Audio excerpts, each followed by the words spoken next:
ሰላም። አንዳንድ ጊዜ እኮ አንድ አረፍተ ነገር ብቻውን ዓለምን የመቀየር ኃይል አለው አደል? ዛሬ በጣም ከሚታወቁት ግን ደግሞ ምናልባትም በተሳሳተ መንገድ ከሚተረጎሙት ጥቅሶች አንዱን ነው የምንመለከተው። አዎ፣ ስለ ዮሐንስ 3:17 ነው። ይህ ጥቅስ ከፍርድ እጅግ የላቀ ስለሆነ አንድ ትልቅ ተልዕኮ ይነግረናል። እስኪ ዛሬ የዚህን ጥቅስ ጥልቅ ትርጉም አብረን እንፈታው። እንግዲህ ጥቅሱ ይሄ ነው። እግዚአብሔር በልጁ ዓለምን ሊያድን ነው እንጂ በዓለም ሊፈርድ አላከውምና። በቃ እዚህ ላይ ሁለት ቁልፍ ግን ደግሞ ተቃራኒ የሚመስሉ ቃላት አሉ፣ መፍረድ እና ማዳን። አያቱ አይደል?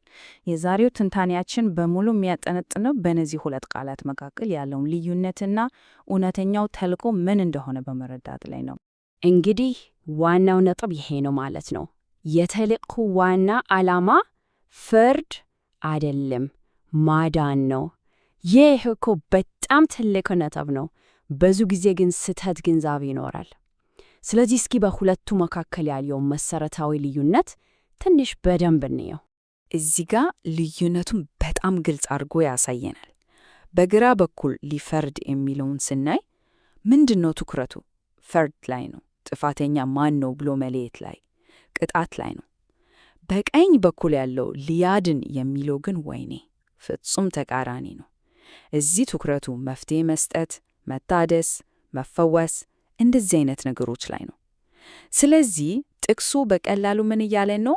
ዋናው ዓላማ ችግሩን መቅጣት ሳይሆን ችግሩን መፍታት ነው እያለን ነው። እሺ፣ አሁን ጥያቄው ይሄ ነው። ይሄ የማዳን ሐሳብ እዚች ዮሐንስ 3:17 ላይ ብቻ ተለጥፎ የቀረ ነገር ነው? በፍጹም በጭራሽ።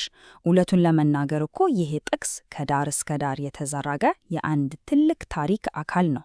እስኪ ይህ የማዳን ጭብጥ እንዴት ወጥ በሆነ መልኩ እንደቀረበ አብረን እንመልከት። ይሄ በጣም የሚገርም ነው። የማዳን ጭብጡ ወጥነት አለው። እስኪ አስቡት።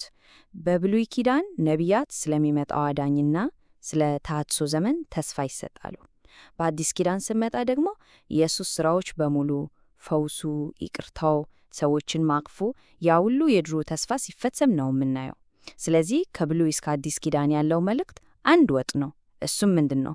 ስለ መታደስ እና ስለ ማዳን ነው። እሽ፣ አሁን ይሄ ሁሉ የሥነ መለኮት ነገር ትንሽ ከበድ ያለ ሊመስል ይችላል አይደል? ስለዚህ እስኪ ነገሩን በጣም ቀላል ለማድረግ አንድ ምሳሌ እንጠቀም። የታመመ ሰው እና የሐኪሙን ታሪክ እስኪ እንውሰድ። ያው ይሄ ምሳሌ የጥቅሱን ዋና ሐሳብ በጣም በሚገባ ነው የሚያብራራው። እስኪ ደረጃ በደረጃ እንየው። መጀመሪያ በሽተኛ አለ። ይሄ ማለት እርዳታ የሚያስፈልገውን ዓለም ይወክላል። ከዛስ ሐኪሙ ይመጣ። ይሄ ደግሞ ችግሩን ለመፍታት የተላከው መፍትሄ ነው። ሦስተኛው ነጥብ ግን ወሳኙ ነጥብ እሱ ነው። አንድ ጥሩ ሐኪም እኮ በሽተኛውን ለምን ታመምክ እያለ በመኮነን ጊዜውን አያባክንም አይደል? ዋናው አራተኛው ነጥብ ነው። የሐኪሙ ብቸኛ ዓላማ ምንድን ነው? ፈውስ መስጠትና ጤናን መመለስ ነው። ልክ እንደዚሁ የዮሐንስ 3:17 መልእክትም ይኸው ነው። ዓላማው ፈውስ ነው፣ ፍርድ አይደለም። እሺ፣ ይህንን ሁሉ ከተረዳን ቀጣዩ ጥያቄ ምንድን ነው ታዲያ? ይሄ ለእኛ ምን ማለት ነው የሚለው ነው። ምክንያቱም ይሄ መርህ እኮ ዝም ብሎ በወረቀት ላይ ያለ ንድፈ ሐሳብ ብቻ አይደለም። እስኪ በዕለት ተዕለት ሕይወታችን ውስጥ እንዴት ልኖረው እንደምንችል እንይ። ታዲያ ይሄን መርህ በሕይወታችን ውስጥ እንዴት ተግባራዊ እናድርገው? ለምሳሌ ሰዎችን በስህተታቸው ከመፍረድ ይልቅ የመታደስ አቅማቸውን ብናይስ፣ ግጭቶች ሲኖሩ ጥፋተኛው ማን ነው ከማለት ይልቅ መፍትሄው ምንድን ነው ብለን ብናስብ፣ ሌሎችን ከመንቀፍና ከመተቸት ይልቅ ማበረታታትን ብንመርጥስ፣ እመኑኝ እነዚህ ትናንሽ የሚመስሉ ነገሮች በግንኙነቶቻችን እና በአጠቃላይ በማህበረሰባችን ላይ በጣም ትልቅ ለውጥ ማምጣት ይችላሉ። ስለዚህ የዛሬው ትንታኔ ዋናው መልእክት ይሄ ነው። ከፍርድ አስተሳሰብ ወደ ማዳን አስተሳሰብ መሸጋገር ማለት በቀላሉ የተልዕኮ ለውጥ ማድረግ ማለት ነው። ይሄ ደግሞ በሌሎች ላይ ስላለን አመለካከት ብቻ ሳይሆን ስለ ራሳችንም ዓላማ ጭምር ነው። እናም ከመሰናበታችን በፊት በዚህ አንድ ጥያቄ ልተዋችሁ። እስኪ ያስቡት።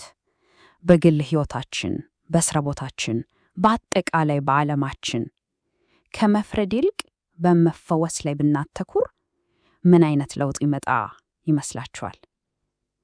በዚህ ሐሳብ ላይ እንድታሰላስሉ እየጋበዝኩኝ ለዛሬ እዚህ ላይ ላብቃ። ስለተከታተላችሁኝ ከልብ አመሰግናለሁ።